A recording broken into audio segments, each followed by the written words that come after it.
बहुत अरसा पहले की बात है। एक दरिया के किनारे एक हरा भरा खूबसूरत जंगल था। उस जंगल में शेर, चीते, भेड़िए जैसे खूंखार और बड़े जानवरों की बजाय छोटे छोटे बेज़रर और मासूम जानवर मसलन हिरन, खरगोश, मोर, जंगली मुर्ग रहा करते थे। दरिया के किनारे हर रोज बेशुमार मुर्गाबियाँ और बगले उतरते थे जो मछलियों और आबी कीड़ों मकोड़ों का शिकार करते थे और शाम होते ही अपने ठिकानों पर उड़ जाते थे। वह जगह ऐसी थी जहां अभी तक किसी इंसान ने कदम ना रखा था और ना ही उस जगह दरिया में कोई कश्ती तैरती देखी गई थी। दरिया के किनारे एक जगह जहां एक घने दरख्त की शाखें पानी में लटकी दिखाई देती थी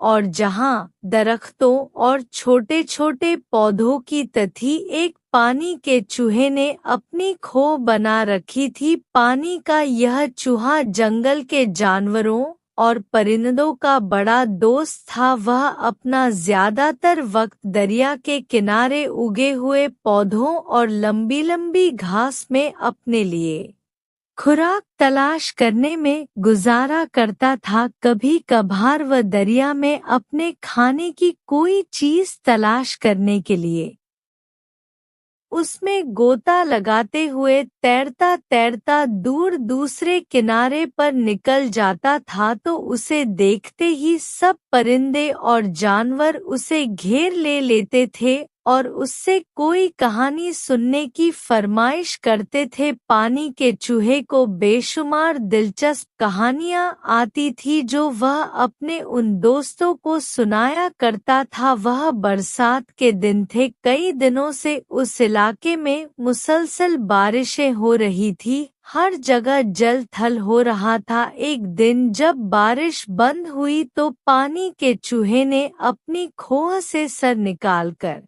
माहौल का जायजा लिया। जंगल में जगह बारिश से तालाब से बन गए थे। दरख्त, पौधे, घास सब निखरे निखरे और सरसब्ज शादाब दिखाई देने लगे थे। दरिया में पानी की ज्यादती की वजह से उसका बहाव तेज हो चुका था और उसका पानी अपने किनारों से छलका पड़ रहा था। पानी का चूहा कुछ देर आसपास का नजारा करता रहा, फिर अपनी खोह से बाहर निकलकर दरिया की समत हो लिया। वो कीचड़ में से गुजरता दरिया के करीब आ पहुंचा और दरिया में छलांग लगाकर तेजी से तैरता हुआ दूसरे किनारे की तरफ जाने लगा। वो किनारा बिल्कुल वीरान पड़ा था। पानी का चूहा इधर-उधर देखता, दरख्तों से गिरे फल सूंघता, उतरता, कीचड़ में से गुजरता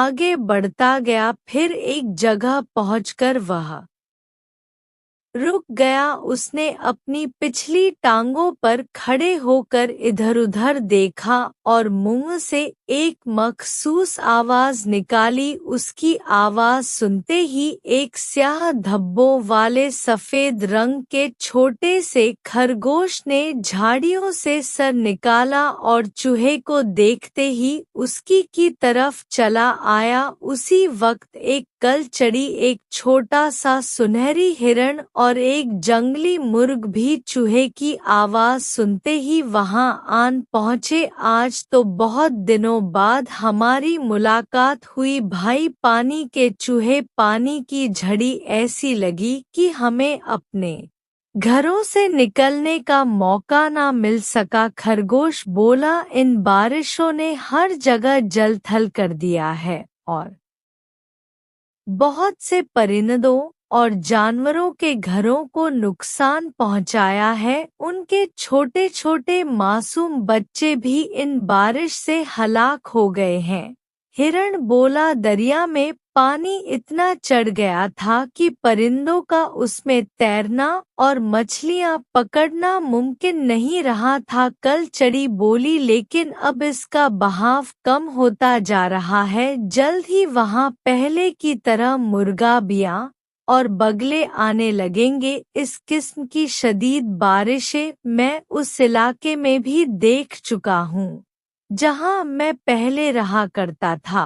वहाँ भी इसी तरह दरिया के किनारे एक घना जंगल था। वो दरिया भी तेज और मुसलसल बारिशों की वजह से चढ़ जाता था और उसका पानी अपने किनारों से उमटियां आबाद था और तबाही मचाता था। पानी का चूहा बोला, भाई चूहे, तुम वह जगह छोड़कर यहाँ क्यों चले आए? एक गुलरी जो अपने दरख्त उतर कर वहाँ चली आई थी ने दिलचस्पी से पूछा। हाँ बहन गुलहर, उसकी एक वजह थी। पानी का चूहा एक शर्त के साथ बोला। क्या वजह थी, हमें बताओ। जंगली मुर्ग बोला, हाँ भाई चूहे बताओ क्या वजह थी। हिरण बोला, पानी का चूहा वहाँ गिरे हुए एक दरख्त के तने पर चढ़ गया। वो कुछ देर अपने अगले पंजों से दरख्त की गीली छाल उधेड़ होता रहा, फिर कहने लगा, जैसा कि मैंने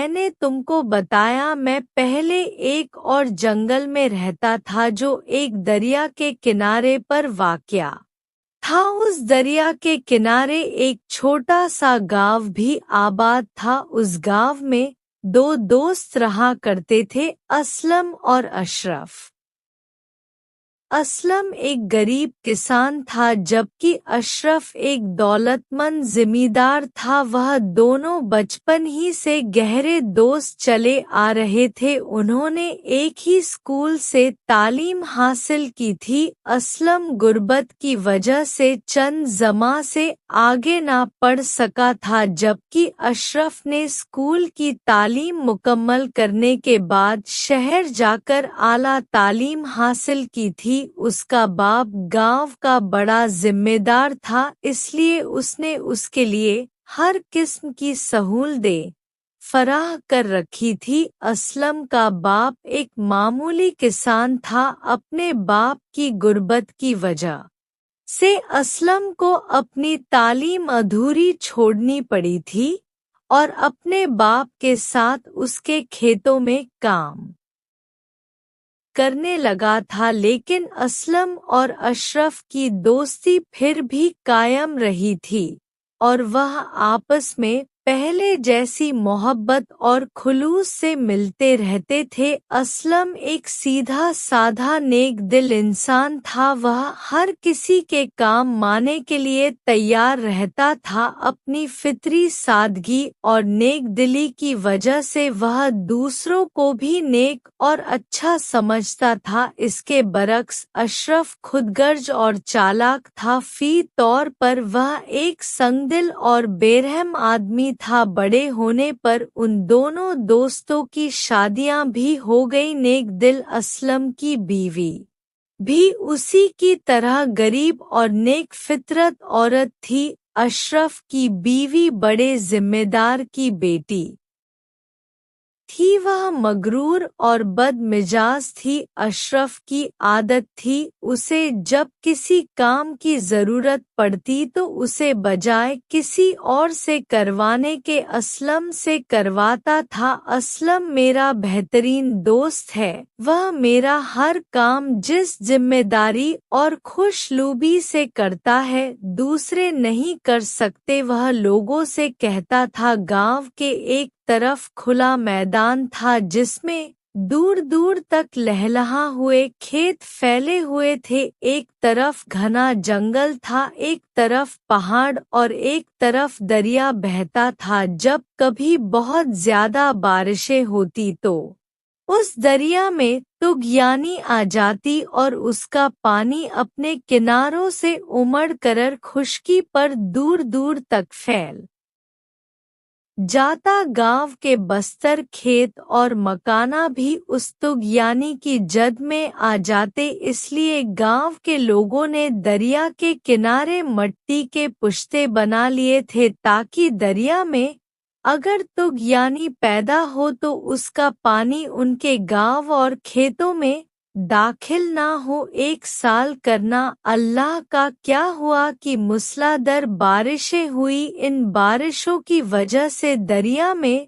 तुग यानी आ गई। पानी के तेज रेलों ने दरिया के किनारे बने हुए पुश्ते तोड़ दिए और दरिया का पानी गांव में दाखिल हो गया। कई गरीब लोगों के घर उससे लाभ से तबाह हो गए। गांव के गली कचों में कई कई फुट ऊंचा पानी खड़ा हो गया जिसमें उनके मवेशी बह गए। असलम ने गांव में एक अलग थलग सी जगह पर अपना मवेशियों का बाड़ा और मुर्गियों बत्तख के फार्म बना रखे थे। वह जगह कुछ नशेब में वाक़या थी, इसलिए दरिया के पानी ने वहां भी खूब बाही मचाई। वह जगह किसी बड़े से तालाब का मंजर पेश करने लगी जिसमें उसके मवेशी और परिंदे डुबकियां खाने लगे। अशरफ को जब उसकी इत्तला मिली तो वह बहुत परेशान हुआ। उसने सोचा जब तक इन बारिशों का सिलसिला खत्म नहीं हो जाता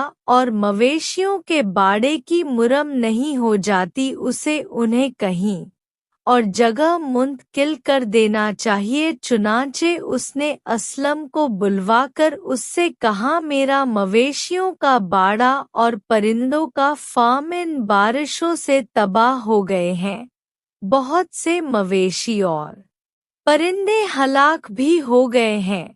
मेरा बहुत सा नुकसान हुआ है। मैं चाहता हूँ कि जब तक इन बारिशों का सिलसिला नहीं रुक जाता तुम मेरे मवेशी और परिंदों को अपने बाड़े में रखो। तुम्हारा घर बहुत ऊंची जगह पर वाक़ है और तबाही से महफूज मेरे मवेशी और परिंदे तुम्हारे बाड़े में बिल्कुल महफूज रहेंगे। लेकिन मेरा बाड़ा इतना बड़ा नहीं कि तुम्हारे इतने बहुत से मवेशी और परिंदे उसमें आ सके। तुम खुद जानते हो कि मैं और मेरे बीवी बच्चे 2 कमरों के एक छोटे से घर में रहते हैं।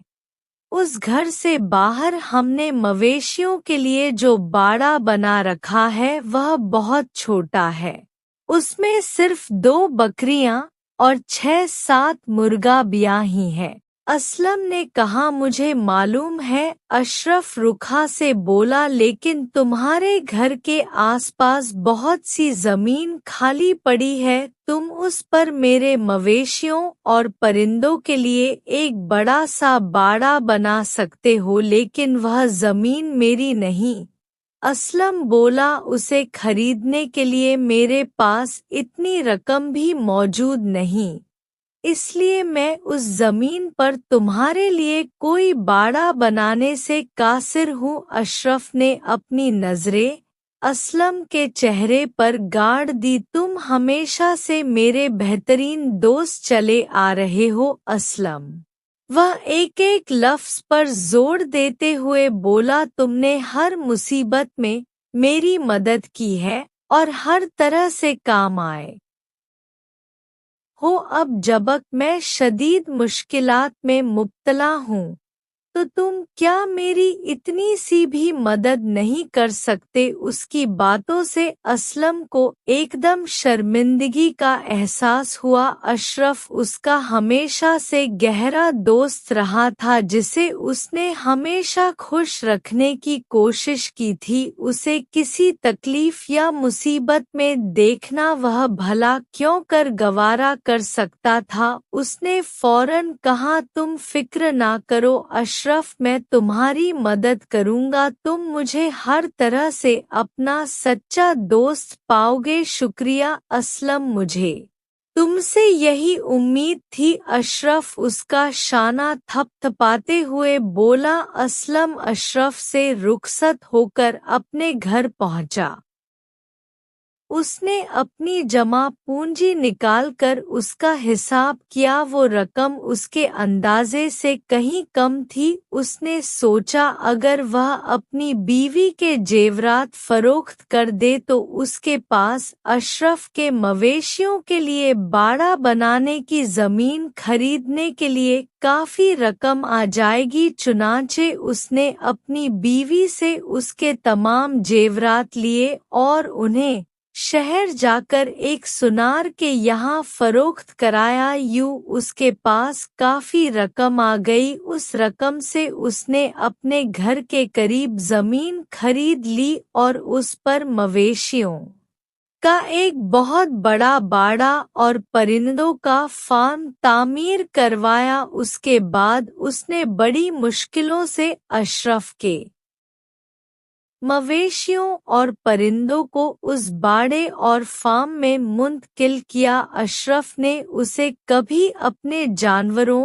और परिंदों को खुराक के लिए एक पैसा देने की भी जहमत गवारा ना की। यूं बेचारा असलम बड़ी मुश्किलों से उसके मवेशियों, मुर्गियों और बत्तख के लिए खुराक का इंतजाम करता रहा। फिर जब इन मुसलसल बारिशों का सिलसिला खत्म हुआ और तेज धूप निकलना शुरू हो गई तो गांव की जिंदगी भी आहिस्ता आहिस्ता अपने मामूल पर आने लगी। लेकिन अशरफ ने यह किया कि जिस जगह उसके मवेशियों का बाड़ा और परिंदों का फार्म वाक़या था, उसे भारी कीमत पर एक जिमींदार के हाथ फरोख्त कर दिया। यूं उसके मवेशी और परिंदे मुस्तकिल तौर पर उस बाड़े और फार्म में रहने लगे जो असलम ने उनके लिए तामीर करवाए थे। यह उनकी परवरिश और देखभाल का बोझ मुस्तकिल तौर पर असलम के कंधों पर आन पड़ा, जिससे वह अशरफ की खातिर हंसी खुशी उठाने लगा। लेकिन यह जरूर होने लगा कि इस बोझ को उठाने के लिए उसे अपने खेतों में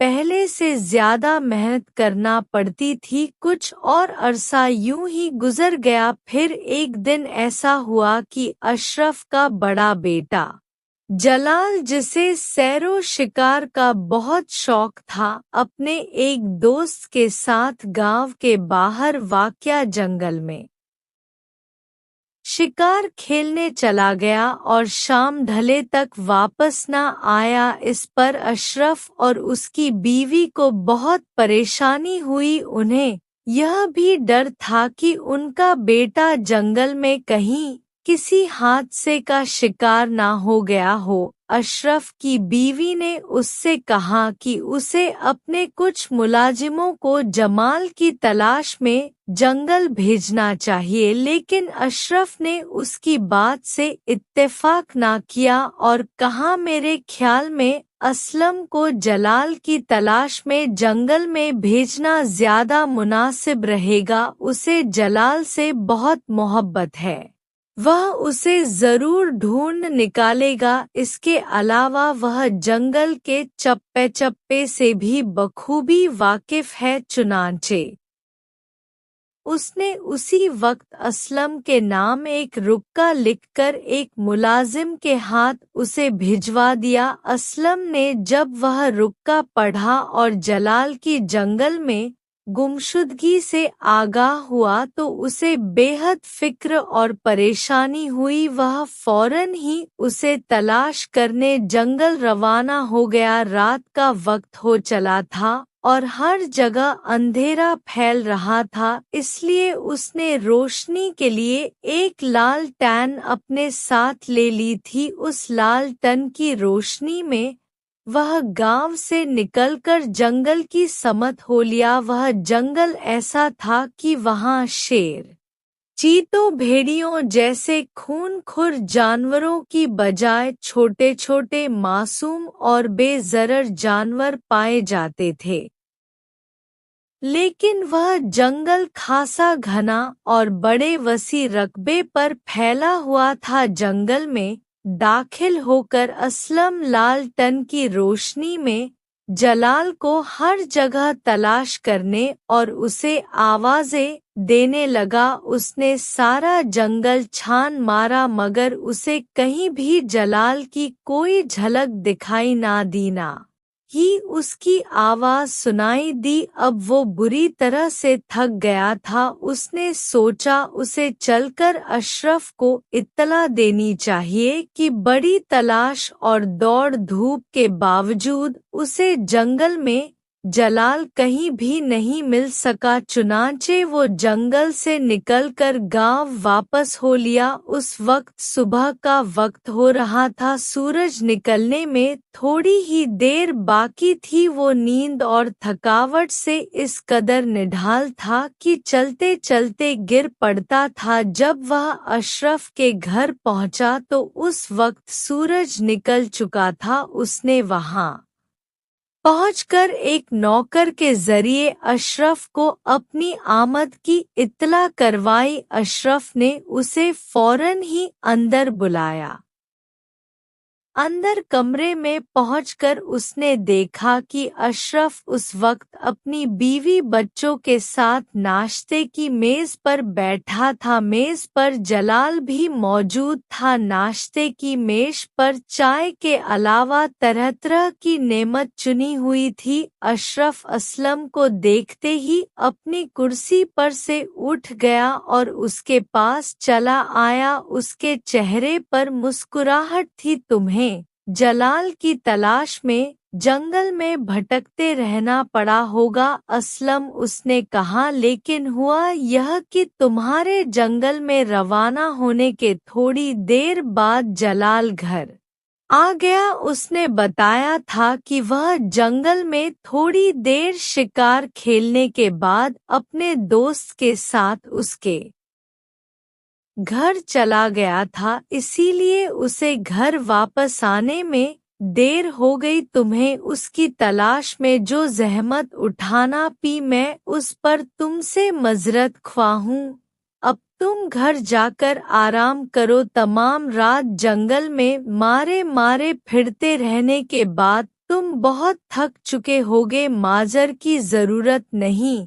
अशरफ, जलाल मेरा ही बेटा है। मुझे खुशी है कि वह बखैर आफियत घर पहुंच गया, असलम ने कहा। असलम के चले जाने के बाद अशरफ की बीवी ने अफसोस भरी नजरों से अपने ख्वाब की तरफ देखा और बोली, बेचारे असलम ने हमारे बेटे की खातिर इतनी तकलीफ उठाई। आपको चाहिए था उसे यूं रुखसत कर देने की बजाय उसे अपने साथ नाश्ते में तो शरीक कर लेते। वह बेचारा जाने अपने दिल में क्या सोचता होगा। वह कुछ भी नहीं सोचता होगा। अशरफ सर्द मोहरी से बोला, उसके लिए यही बेहतर है कि वह जो कुछ है वही रहे। अगर मैं उसे अपने साथ बिठाकर खिलाने पिलाने लगा और उससे बेजा मोहब्बत जताने लगा तो वह अपने आप को मेरा हमसर समझने लगेगा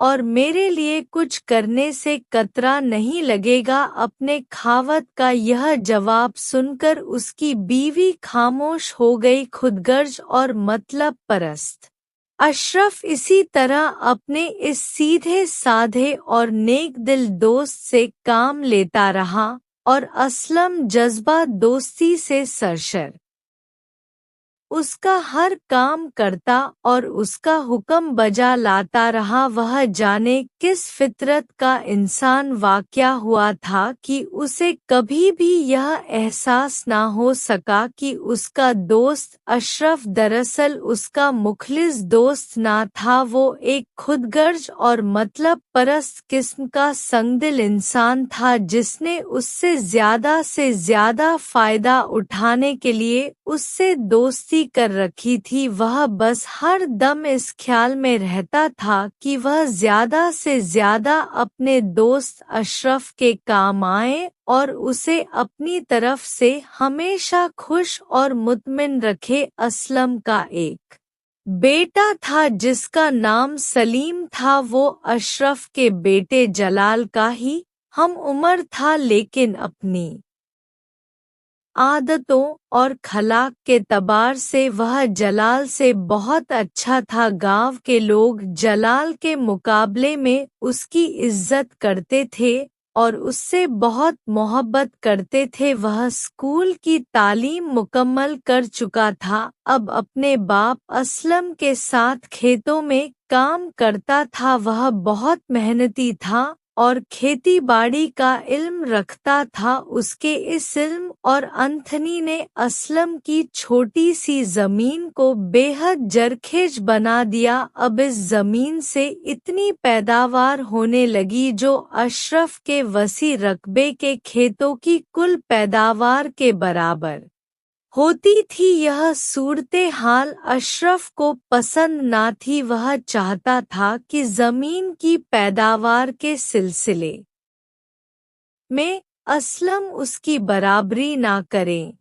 फिर असलम अपनी ज़मीनी पैदावार की बदौलत रोज़ बरोज खुशहाल होता जा रहा था। यह बात भी अशरफ को पसंद ना थी। उसने काफ़ी सोच विचार के बाद एक दिन असलम को अपने घर बुलाया। असलम जब उसके घर पहुंचा तो उसने उसे अपने शानदार कमरे में फिक्रमंदी की हालत में टहलते हुए देखा। बैठो असलम, उसने एक कुर्सी की तरफ इशारा किया। असलम कुर्सी पर बैठ गया। अशरफ कहने लगा, तुम जानते हो असलम कि मैं जिन जमीनों का मालिक हूँ वह मेरे बुजुर्गों के जमाने से ही हमारे खानदान में चली आ रही है।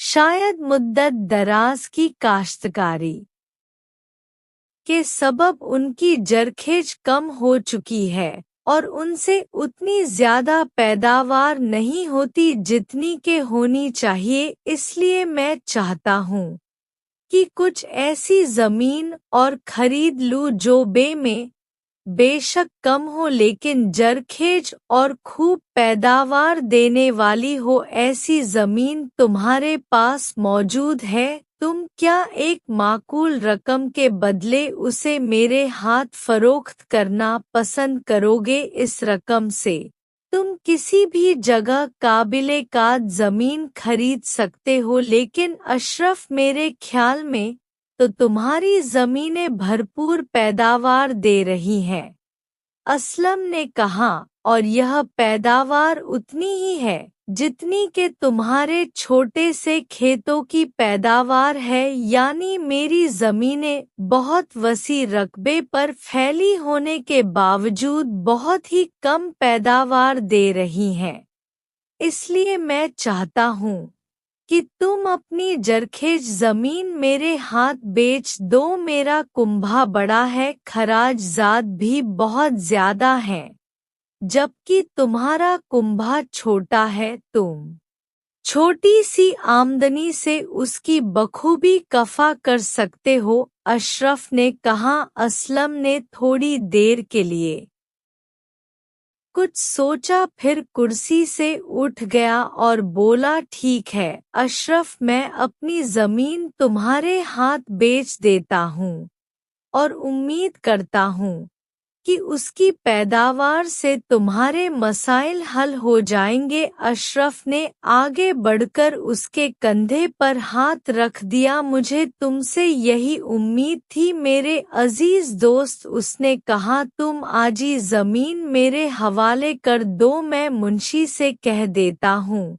कि वह तुम्हें इसकी कीमत अदा कर दे। चुनांचे यूं सीधे साधे और जज्बा दोस्ती से सरशर असलम ने अपनी जरखेज जमीनें अपने उस खुदगर्ज और मतलब परस्त दोस्त के हाथ फरोख्त कर दी। उसे उन जमीनों की जो कीमत मिली वह इतनी कम थी कि वह उससे एक मामूली सा किताए जमीन भी ना खरीद सकता था। उसका उसके बेटे सलीम को बहुत रंज था, लेकिन उसने कभी बाप के सामने जुबान ना खोली थी, ना उसके किसी फेल पर तराज किया था। इसलिए वह अपना रंज और गुस्सा अपने दिल में ही दबाकर खामोश हो गया रही। असलम की बीवी तो उसने ने हमेशा अपने खाव का साथ दिया था और हमेशा साबिर और शाकिर रही थी। अब असलम ने यह किया कि उस थोड़ी सी रकम से 2 कश्तियां खरीद ली और अपने बेटे सलीम के साथ मिलकर दरिया में माहीगिरी शुरू कर दी। अल्लाह ताला ने यहाँ भी अपने नेक बंदे पर मेहरबानी की दोनों बाप बेटे मिलकर दरिया से दिन भर में इतनी मछलियां पकड़ लेते थे कि उनकी कश्तियां लबालब भर जाती थी। फिर वह इन मछलियों को अपने ठेले पर लाद कर शहर ले जाते थे, जहां वह उम्दा मछलियां बड़े अच्छे दामों फरोख्त हो जाती थी। यूं माहीगिरी से असलम के माली हालात आहिस्ता आहिस्ता बेहतर होने लगे। उसने अब जमीन खरीदने के लिए रकम जोड़नी शुरू कर दी, यहाँ तक कि उसके पास इतनी रकम जमा हो गई कि वह अपनी पहली जमीनों से दुगने रकबे की जमीन खरीद सकता। चुनाचे उसने गांव के बाहर खासे वसी रकबे की जमीन खरीद ली और माही गिरी छोड़कर उस जमीन पर अपने बेटे सलीम के साथ काश्तकारी शुरू कर दी। उनकी मेहनत और लगन रंग लाई और वह जमीन जल्द ही सोना उगलने लगी। अल्लाह ताला की मेहरबानी से उन जमीनों ने इतनी पैदावार दी कि गांव के लोग हैरत जदा हो जाते थे। वह कहते थे कि असलम को अल्लाह ताला ने उसकी परहेजगारी, नेक सरती और खुदा तरसी के सबब हर काम में बरकत दी है। अपनी इस खुशहाली पर असलम और उसकी बीवी अल्लाह का शुक्र अदा करते ना थकते थे। उनके इजो इंकस में भी अब और इजाफा हो गया था। वह और भी ज्यादा लोगों के काम आते और उनके दुख सुख में शरीक होते थे। उनका बेटा सलीम भी नेकी के हर काम में उनके साथ साथ रहता था। थोड़े ही अरसे में असलम इतना अमीर हो गया कि उसने अपनी जमीनों पर काम करने के लिए कई आदमी मुलाजिम रख लिए। उसने एक अच्छी सी जगह पर कुछ जमीन खरीद कर अपने रहने के लिए एक बड़ा सा शानदार घर बनवाया। अपने मवेशियों और परिंदों के लिए बड़े बड़े बाड़े और फार्म बनवाए। अब वह एक बड़ा जिम्मेदार बन गया था, जिसकी गांव में बहुत इज्जत और कदर थी। असलम और अशरफ की दोस्ती अब भी वैसी बरकरार थी। असलम अक्सर उससे मिलने उसके घर जाया करता था, लेकिन अशरफ ने कभी उसके घर कदम रखने की जहमत गवारा ना की थी। उसे अब असलम की खुशहाली और दौलतमंदी कांटे की तरह खटने लगी थी। एक दिन वह असलम के बेहद इसरार पर उसके घर गया। उसने जब उसका इतना बड़ा शानदार सजा सजाया घर देखा तो वह मारे हसद और जलन के अंगारों पर लौटने लगा। असलम ना सिर्फ बड़ा अमीर और दौलतमंद बन चुका था, बल्कि खुशहाली और अमीरी में उससे भी आगे निकल चुका था। उसने सोचना शुरू किया कि उसे किसी ना किसी तरह असलम से उसका सब कुछ छीन लेना चाहिए। घर पहुंचकर वह तमाम रात जागते हुए अपने उस मुखलिस और जानिसार दोस्त को तबाह और बर्बाद करने की तदबीरें सोचता रहा। फिर जब सुबह हुई तो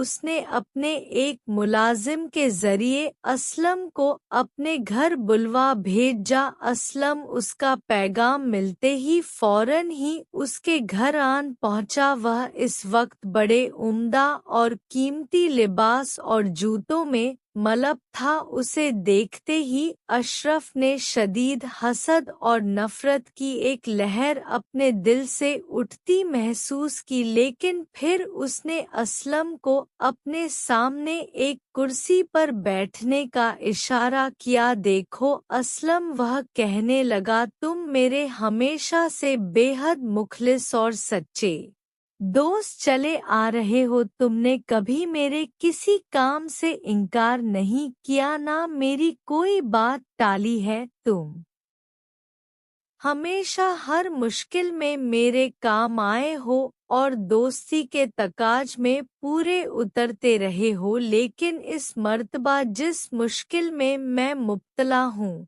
उसे दूर करना शायद तुम्हारे बस की बात ना हो। तुम्हारे लिए मेरी जान भी हाजिर है। अशरफ असलम का लहजा बेपनाह मोहब्बत और खुलूस से लबरेज था। मैं तुम्हारे लिए अपने खून का आखिरी कतरा तक बहा दूंगा। तुम बताओ तुम्हारी क्या मुँह है जिससे तुम दो चार हो। तुम जानते हो असलम की मेरा कुंबा बहुत बड़ा है, तुम्हारे मुकाबले में मेरे बच्चे भी ज्यादा हैं और कई रिश्तेदार भी मेरे घर में रहते हैं। मेरा यह घर इतने बहुत से लोगों के लिए बहुत तंग है। हर चंद के यह अच्छा बना हुआ है, अच्छा सजा हुआ है, लेकिन हम इतने बहुत से लोगों के साथ यहाँ घटन महसूस करते हैं। इसके बरक्स तुम्हारा घर बहुत बड़ा है, खुला खुला सा है। इस इतने बड़े घर में सिर्फ तुम दो मियाँ बीवी और एक तुम्हारा बेटा, सिर्फ 3 नफू रहते हैं।